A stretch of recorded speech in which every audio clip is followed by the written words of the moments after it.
Abra suas Bíblias, por favor.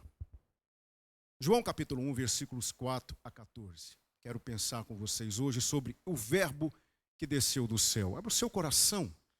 Vamos ouvir o que o Senhor preparou para nós nessa noite? Já cantamos, já louvamos, já oramos. Agora queremos que o Senhor fale conosco também através de sua palavra, porque Ele tem falado desde o começo desse culto.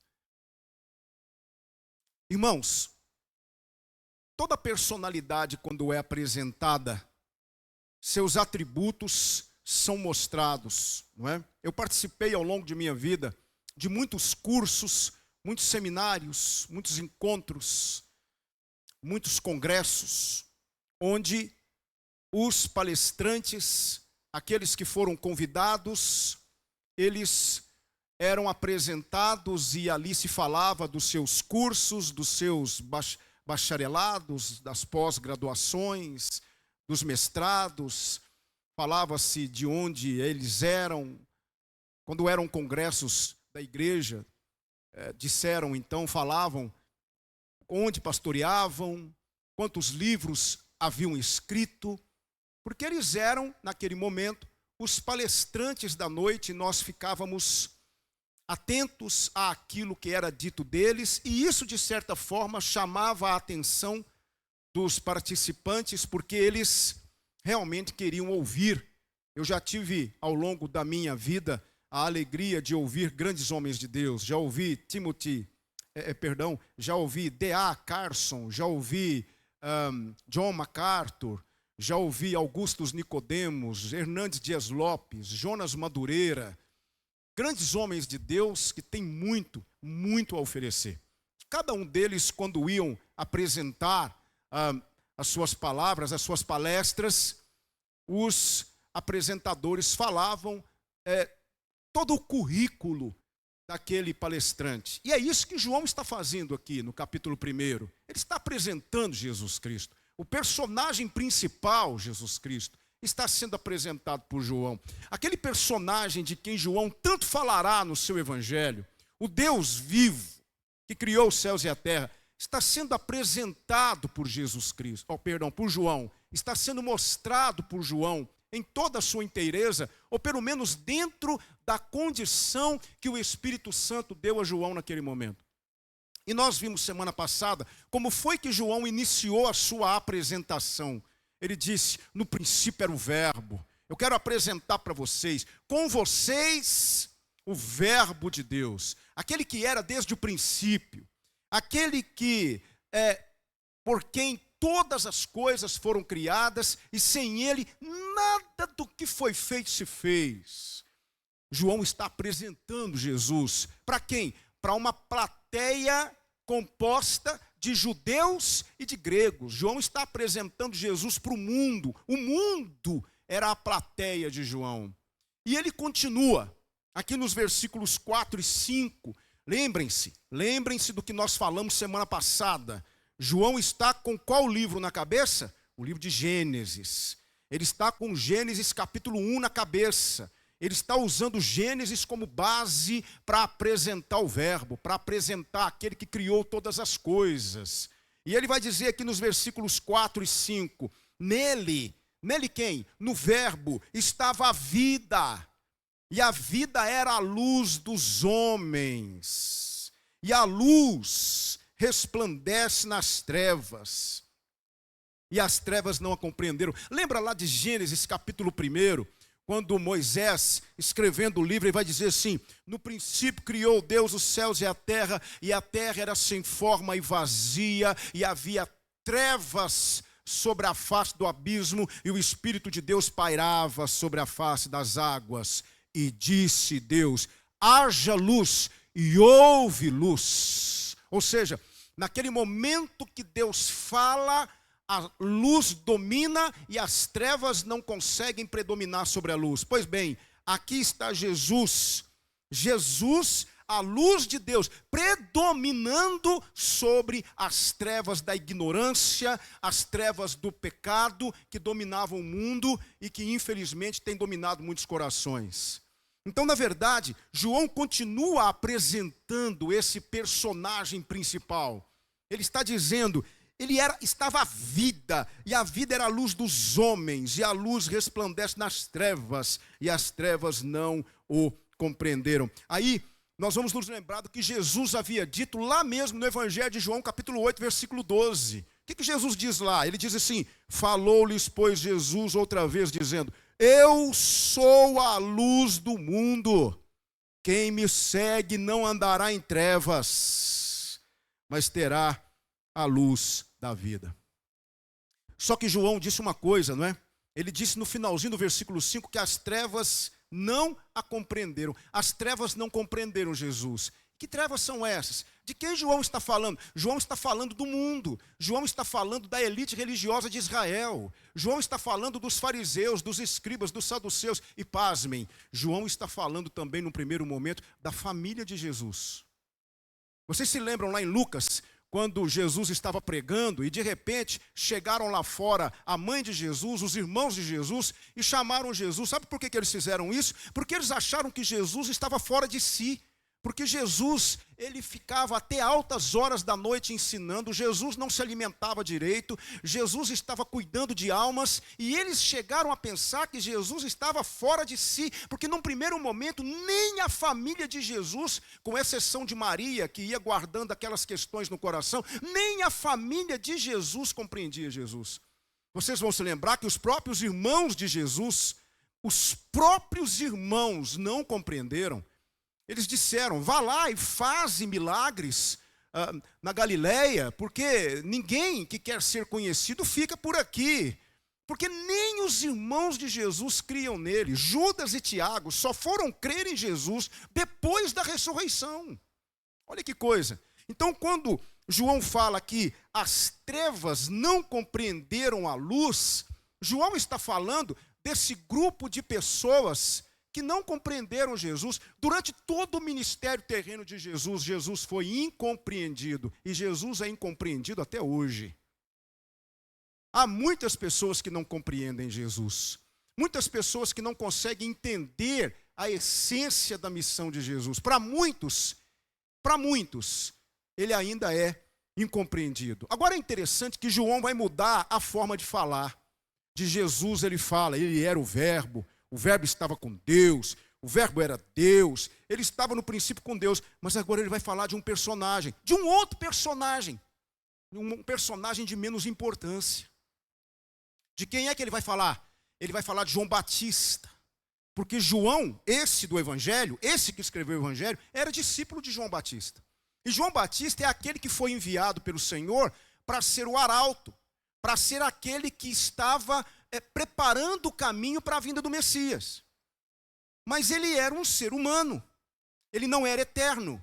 João, embora tivesse sido, ele fora um personagem importantíssimo dentro da narrativa bíblica, João, ele era inferior a Jesus.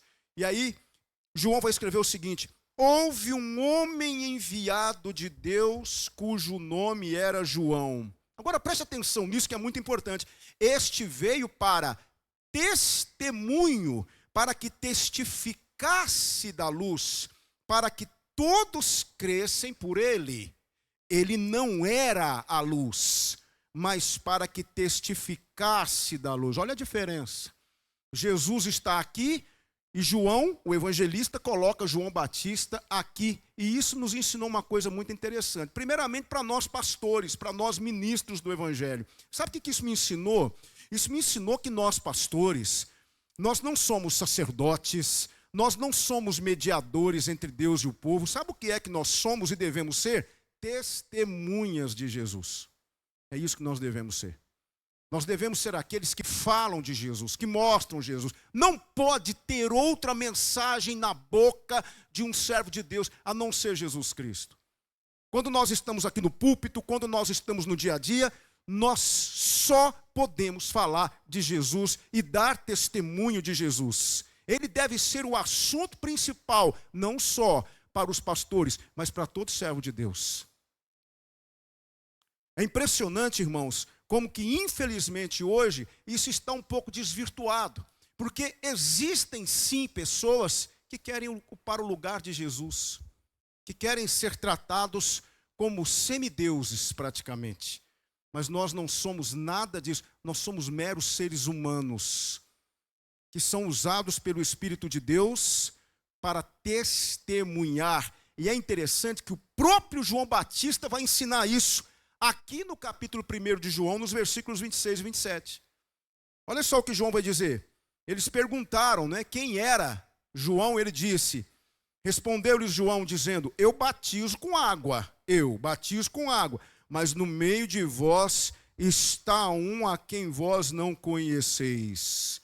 Este é aquele que vem após mim, que é antes de mim. Olha que interessante, ele vem após mim e ele é antes de mim, do qual eu não sou digno de desatar a correia da alparca.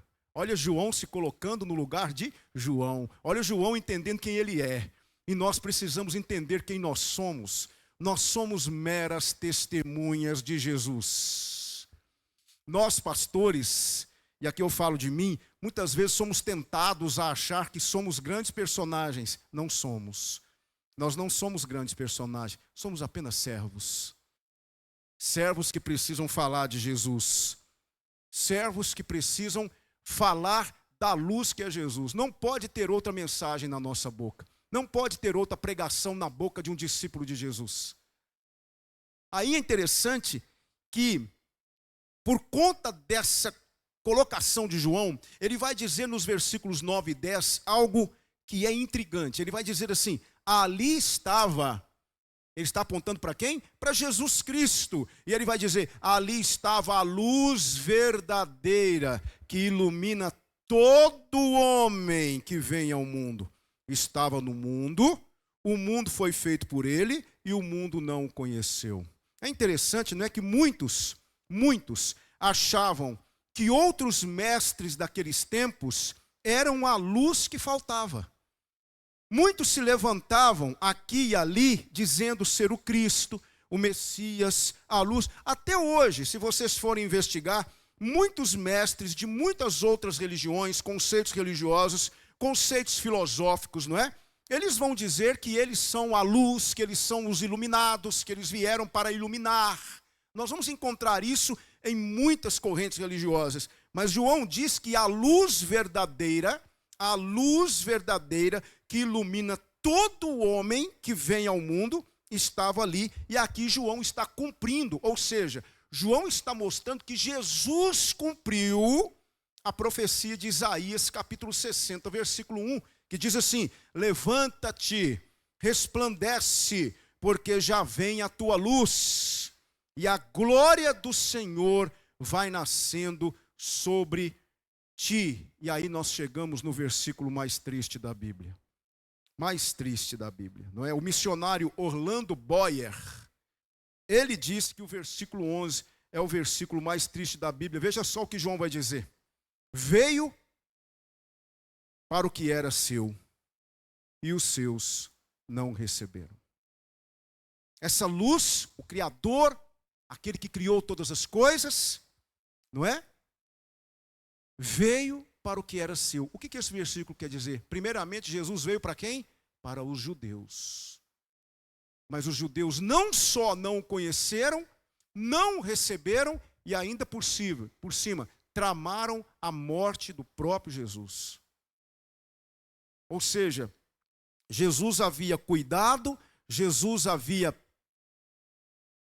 daquele povo no Egito, Jesus tirar aquele povo do Egito, Jesus estabelecer aquele povo na terra prometida, porque ele é Deus. Mas agora, o povo que foi criado por ele não recebe. Não o recebe. Tem uma historinha rápida de um marinheiro que partiu para trabalhar num outro país, e ele ficou ali durante muitos meses. Quando eles finalmente estavam voltando daquele empreendimento, eles mandaram um telegrama para suas esposas, para suas famílias, dizendo que voltariam e que no dia tal estariam atracando lá no porto daquela cidade. E quando chegou o dia, todas as esposas, com filhos, com famílias, foram para aquele porto receber os seus maridos, receber os pais. E aí o capitão do navio, com uma luneta, ele começou a tentar identificar quem era quem no meio daquela multidão, e ele começou a dizer o seguinte: eu estou vendo a Mary, do John. Ela está lá, John, esperando por você. Eu estou vendo a... E começou a dizer o nome da mulher e esposa de qual marinheiro, e foi falando uma série de nomes, não é? Eu estou vendo a fulana do fulano. E ele foi falando e nada de citar o nome da esposa daquele marinheiro que estava voltando para casa com muita alegria. Quando ele chegou no porto, todas as famílias recebendo os marinheiros, as esposas abraçando seus maridos, beijando seus maridos, os filhos abraçando os pais, uma festa, e aquele marinheiro procurando de um lado para o outro, e a esposa dele não estava lá. Ele havia enviado um telegrama, mas ela não foi ao porto recebê-lo. Uma tristeza profunda tomou conta do coração dele. Ele então arrumou uma condução. Quando ele chegou em casa, a esposa estava estendendo as roupas no varal. E quando ele chegou de surpresa, a esposa olhou para ele e disse: ah, você chegou fria, apática. E ele disse: sim, eu avisei. Você recebeu o telegrama? Recebi. Mas eu estou tão apertada que eu não pude recebê-lo. Estou feliz por você ter voltado. E deu nele um abraço bem gélido. E ele ficou mais triste ainda, porque ele esperava ser recebido de uma outra forma, e a esposa não correspondeu às expectativas daquele marinheiro que havia ficado tanto tempo fora de casa. E eu fico pensando que esse deve ter sido o sentimento de João, de saber que Jesus Cristo veio para o que era seu, mas os seus não receberam. Os seus o rejeitaram. Tem uma frase de Billy Graham que diz assim: não há pior forma de rejeitar a Cristo do que afirmar que somos cristãos e depois viver como se ele nunca tivesse existido. Não se enganem, irmãos, há muitas pessoas rejeitando a Cristo hoje. Cristo continua sendo rejeitado, como sempre foi, não é? E aí eu trago o que J.C. Ryle disse. Ele disse o seguinte: Cristo veio visivelmente ao mundo quando nasceu em Belém, mas foi tratado com a mesma indiferença. Veio para o povo que ele mesmo havia tirado do Egito e comprado para si. Veio para os judeus, a quem havia separado dentre as nações e revelado a si mesmo através dos profetas. Veio para aqueles judeus que liam a seu respeito no Antigo Testamento, viam-no como símbolos e figuras nos cultos realizados no templo e professavam estar aguardando sua vinda. Todavia, quando ele veio, esses mesmos judeus não o receberam. Na verdade, eles o rejeitaram, desprezaram e o mataram. Com razão, o coração natural é chamado de desesperadamente corrupto. É o que está lá em Jeremias, capítulo 17, versículo 9. Mas se o versículo 11, e vocês vão concordar comigo, é o versículo mais triste da Bíblia, o versículo 12, ele pode, não é? Ele pode ser considerado o mais cheio de alegria e de esperança. Olha que contraste maravilhoso. Primeiro o triste, depois aquele que traz consigo muita esperança, não é? Veio para o que era seu, mas os seus não o receberam. Aí o 12 fala assim: mas a todos quantos o receberam, deu-lhes o poder de serem feitos filhos de Deus, aos que creem no seu nome. Que maravilha, né? Que coisa maravilhosa. A palavra poder aqui no grego, a palavra poder significa direito. Deu-lhes o direito de serem filhos de Deus. Embora a nação de Israel tenha rejeitado Jesus, alguns creram em Jesus e foram colocados como filhos de Deus. Irmãos amados, eu preciso dizer uma coisa para vocês, porque hoje existe um discurso do politicamente correto que diz que todos são filhos de Deus. Você já ouviu isso? Eu também sou filho de Deus, não é? E aí, nesse bojo, coloca-se o adúltero, o assassino, o ladrão, o fornicador, o dúbio, o ateu. Todos são tratados como filhos de Deus pela sociedade. Mas eu digo uma coisa para vocês, tem uma frase que diz assim: Deus não tem filhos onde a fé em seu filho não foi plantada. Aqueles que creem em Jesus Cristo é que são os filhos de Deus. Aqueles que não creem, eles não são filhos de Deus. Então, se o versículo 11 é o versículo da tristeza, o versículo 12 é o versículo da esperança. Você crê em Jesus Cristo como seu Salvador, então você é filho de Deus. O adúltero pode se tornar um filho de Deus? Claro que pode. O assassino pode se tornar um filho de Deus? Claro que pode. O ladrão pode? Pode. O fornicador, o dúbio, o ateu, todos podem se tornar filhos de Deus. Mas eles precisam de Jesus Cristo primeiro. Eles precisam crer em Jesus. Veja só, eu reforço o que João diz. Aos que creem no seu nome. E quem são esses? Versículo 13. Os quais não nasceram do sangue, nem da vontade da carne, nem da vontade do homem, mas de Deus. Aí eu me lembro que Jesus disse para Nicodemos, nós estamos preparando a exposição de João 3, o tema vai ser Nicodemos, o homem que sabia de menos. Nós estamos preparando. O que é que Jesus disse para Nicodemos? O que é nascido da carne é carne. O que é nascido do Espírito é Espírito. Olha que interessante. Então, quem são os filhos de Deus? Os que não nasceram do sangue, nem da carne, nem da vontade do homem. Os que nasceram de Deus. Esse é o novo nascimento. E aí João termina dizendo, e o verbo, grave isso aqui, irmãos, isso aqui é extraordinário. Que coisa impressionante é esse versículo. Ele diz assim, e o verbo se fez carne e habitou entre nós, e vimos a sua glória como a glória do unigênito do Pai, cheio de graça e de verdade. João está escrevendo para quem?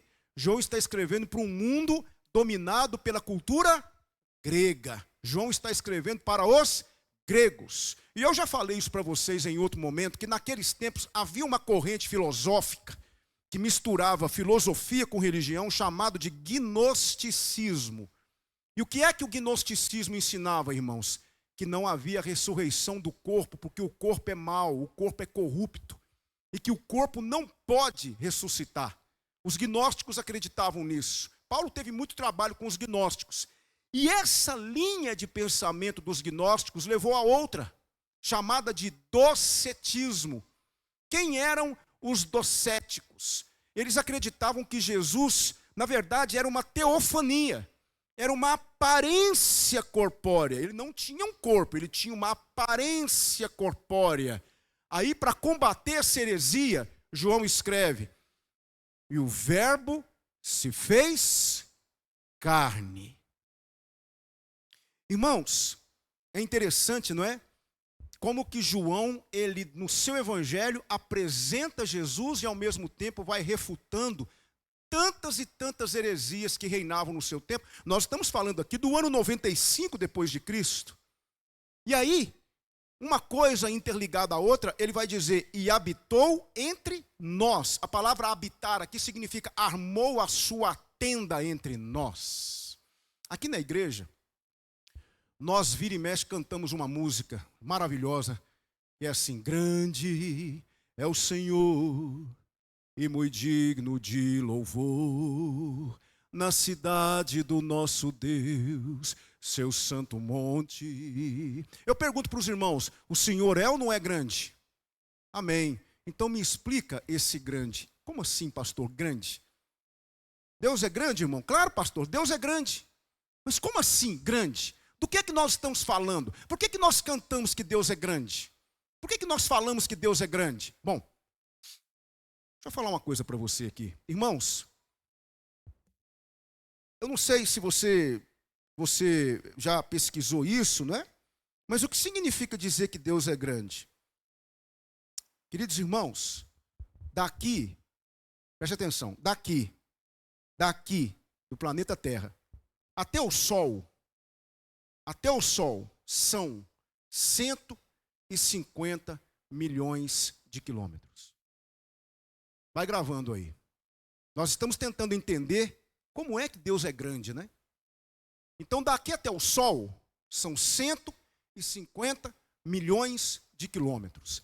A estrela, com exceção do Sol, a estrela mais perto que temos do planeta Terra, a estrela mais perto que temos do planeta Terra, está distante do nosso planeta 45 trilhões de quilômetros. Aí você pode dizer, ok, sim, pastor, mas nós cantamos que Deus é grande. Cantamos que Deus é grande. Então vamos lá. Você sabia que de uma ponta, de uma extremidade da nossa galáxia,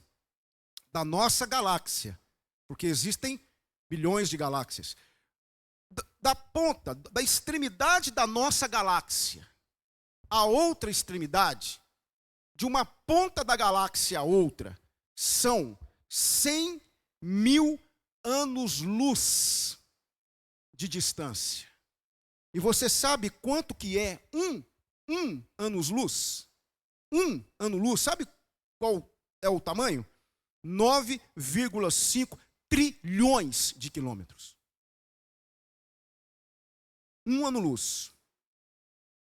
E se eu disser para você que a galáxia mais próxima da nossa galáxia, certo? Está distante, está a 2.500.000 anos-luz. Vai fazendo a conta aí, você consegue? Pois bem, então agora faça a conta. 2,5 milhões de anos-luz vezes 9,5 trilhões de quilômetros. Aí eu termino, não é? Vai fazendo a conta. Vai fazendo a conta, não é?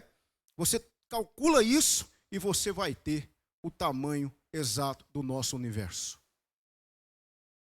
Aí eu quero ler para você 2 textos da palavra de Deus. É tanto número que eu me perdi aqui.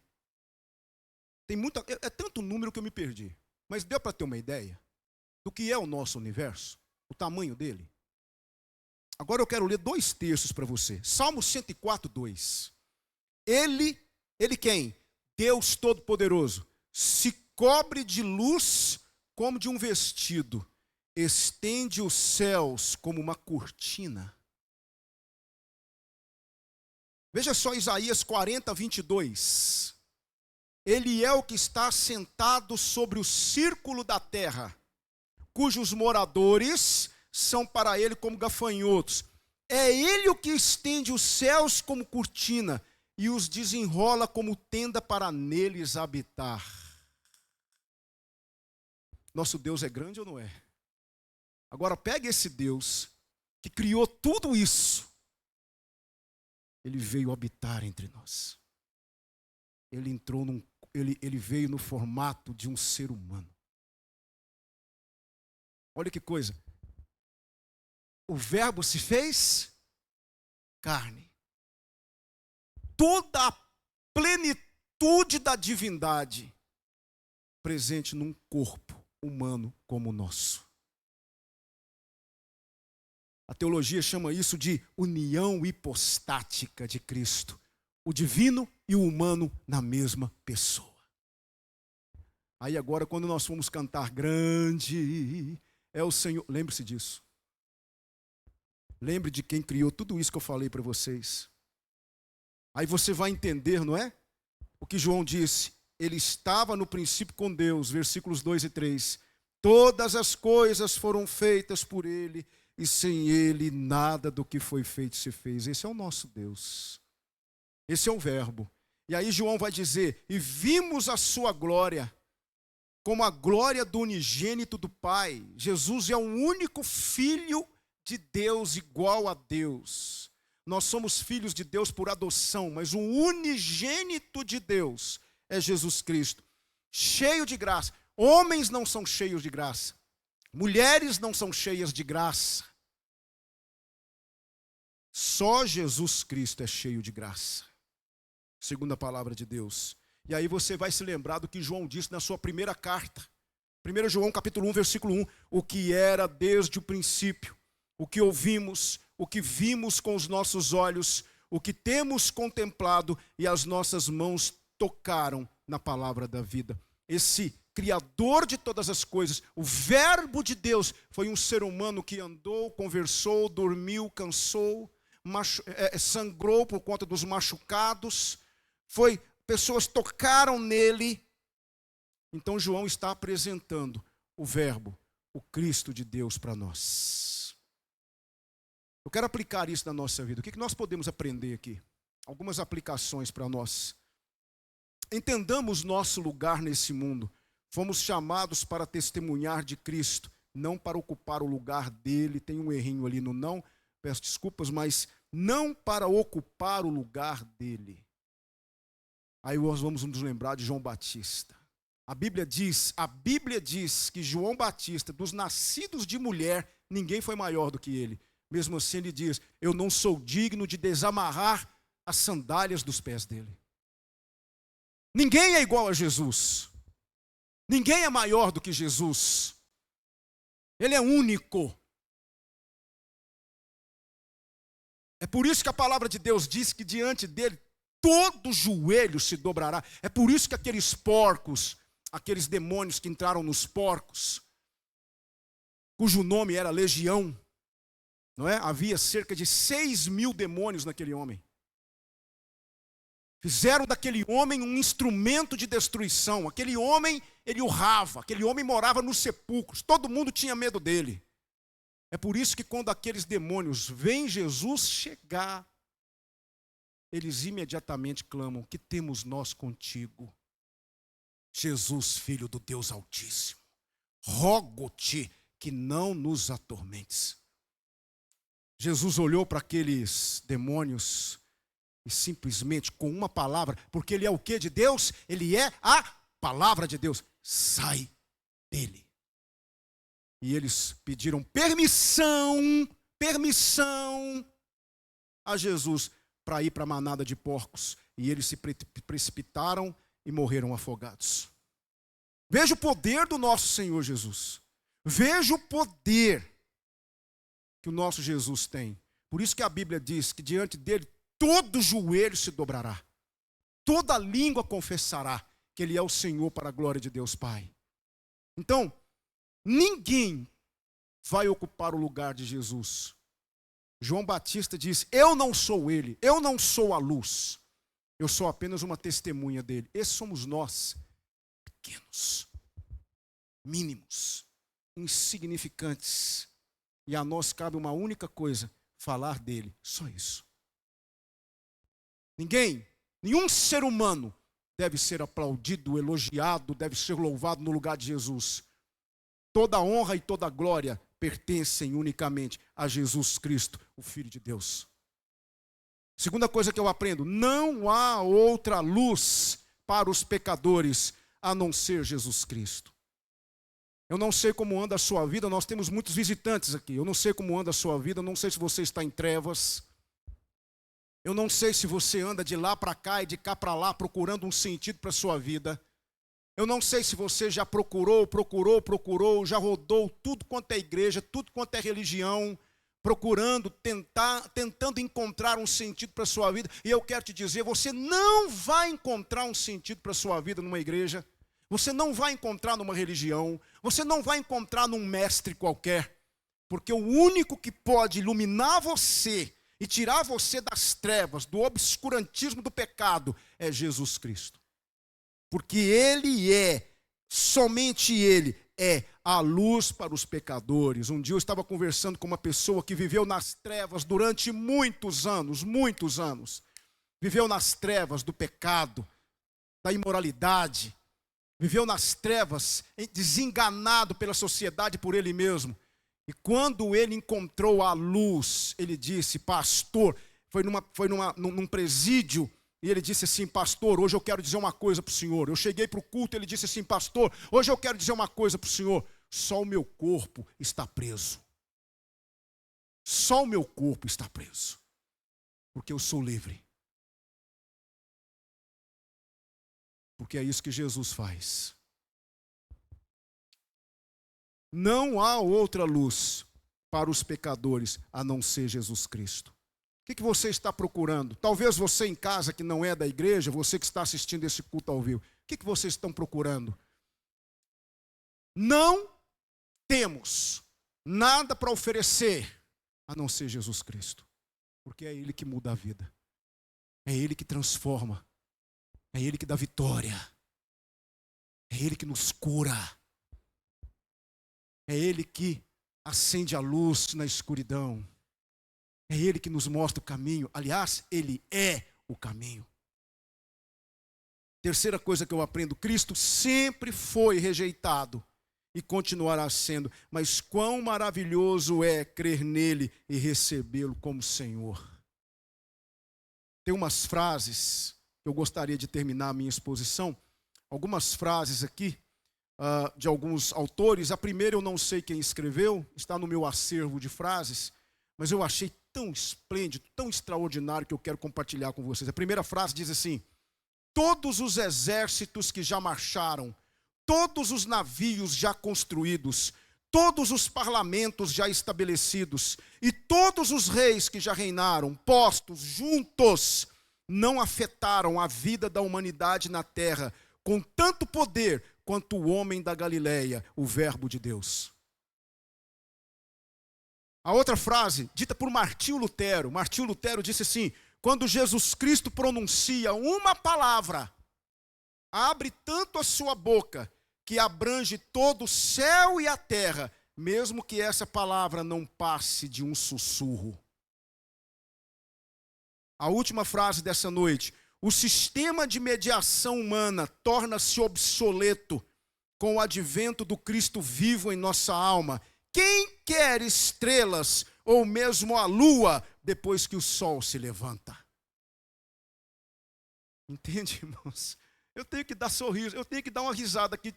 É algo que eu não consigo me conter, de saber que nós estamos diante de um mestre como nosso mestre Jesus, de saber que nós pertencemos a esse homem que estende os céus como cortina, a esse Deus maravilhoso que conhece você de uma forma que nem você mesmo se conhece, que sabe tudo a seu respeito, inclusive aquilo que ainda nada, nem aconteceu. Ele conhece sua vida até o último dia dela. E Ele te ama. Ele te ama. Este é o nosso Deus. Esse é o nosso Jesus. Esse é o Verbo de Deus. Por isso que João quis apresentá-lo. Ele é a luz da vida. Como é que está a sua vida, querido? Como é que está a sua vida particular? Como é que está a sua vida, seus relacionamentos? Como é que está você dentro de você mesmo? Está tateando, tentando encontrar uma saída. Você está no escuro. Quero dizer para você, Deus trouxe você aqui nessa noite para te dizer: meu filho, eu posso acender a luz no seu coração. Uma luz que nunca vai se apagar. Vamos orar.